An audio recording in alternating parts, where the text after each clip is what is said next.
Discussion. இது வந்து எப்படின்னா பார்ட் 1 பார்ட் 2 அந்த மாதிரி நான் போடுறேன். கேஸ் டிஸ்கஷன் நான் பார்த்த கேசஸ்லேயே வினோதமான கேசஸ் இல்லை ஷேர் பண்ணணும்னு நினைக்கிற கேசஸை வந்து அடுத்தடுத்த வீடியோவில் அப்லோட் பண்ணுறேன். இது ஃபஸ்ட்டு டிஸ்கஷன். 2020 வந்து நான் பார்த்த ஒரு கேஸ். இது இன்ன வரைக்கும் என்னால் மறக்க முடியாத ஒரு கேஸ். இந்த மாதிரிலாம் இருப்பாங்களா அப்படின்னு நம்மளை யோசிக்க வைக்கக்கூடிய ஒரு கேஸ்.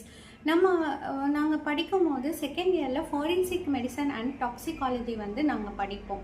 ஸோ இந்த ஃபாரன்சிக் மெடிசன் அண்ட் டாக்ஸிகாலஜி இந்த புக்ஸில் வந்து டாக்டரோட எத்திக்ஸ் எப்படி, பாய்சன் கேசஸ் எப்படி இருக்கும், சூசைட் எப்படி இருக்கும், ஸோ சில ட்ரக்ஸ் எடுத்தால் எப்படிலாம் இருக்கும், இப்போ சொல்லுவாங்களே அக்ரிகல்ச்சர் பாய்சன் எடுத்து இறந்தவங்க சூசைட் கேசஸ் எப்படி இருக்கும், இல்லை யாராவது கொலை பண்ணால் அந்த மாதிரி ஃபுல் டீட்டெயில்ஸ் இதில் இருக்கும். ஸோ இதில் வந்து சில ரேப் வந்து அஃபென்சிவ் அப்படின்னு சொல்லுவோம். அதுலேயே சில செக்ஷுவல் இது வந்து அன்நேச்சுரல் அஃபென்சஸ்ன்னு சொல்லுவாங்க. சில செக்ஷுவல் இதை வந்துட்டு அதாவது தண்டனைக்கு கிடையாது அப்படின்ட்டு. அதில் சோடோமீனா 2 மேல்ஸ்க்கு நடுவில் 2 ஃபீமேல்ஸ்க்கு நடுவில் வந்து செக்ஷுவல் இன்டர்கோர்ஸ் வச்சுப்பாங்க. அதே பக்கல் காய்டஸ் அப்படின்றது வந்து இது பைபிளில் சின் பாவம்னு சொல்லியிருக்காங்க. என்னென்னா மேல் வந்து தன்னோட ஜெனிட்டலி அந்த இதை வந்துட்டு ஒரு சின்ன குழந்தைங்க வாயில் வச்சு இது பண்ண சொல்கிறது. ஸோ இது வந்து சொல்லியிருப்பாங்க. இது ஒரு விதமான சின். தென் லெஸ்பியானிசம். அதுக்கப்புறம் வந்து பெஸ்டியாலிட்டி. இதுதான் நான் பார்த்த கேஸ்.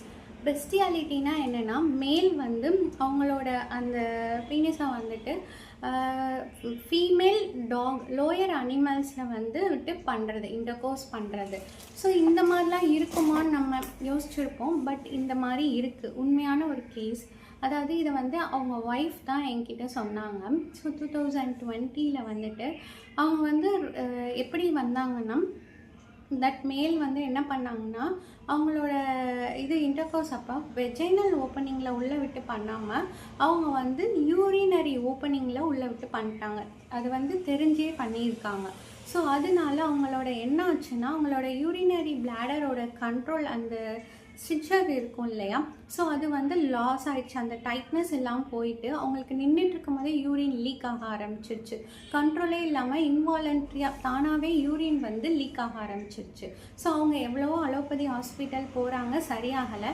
இங்கே வந்து ஹோமியோபதியில் தான் அவங்களுக்கு சரியாச்சு. அப்போ தான் சொன்னாங்க அவங்களோட ஹஸ்பண்ட் வந்துட்டு இந்த மாதிரி டாகோட பண்ணிட்டு இருந்ததை நான் பார்த்தேன்.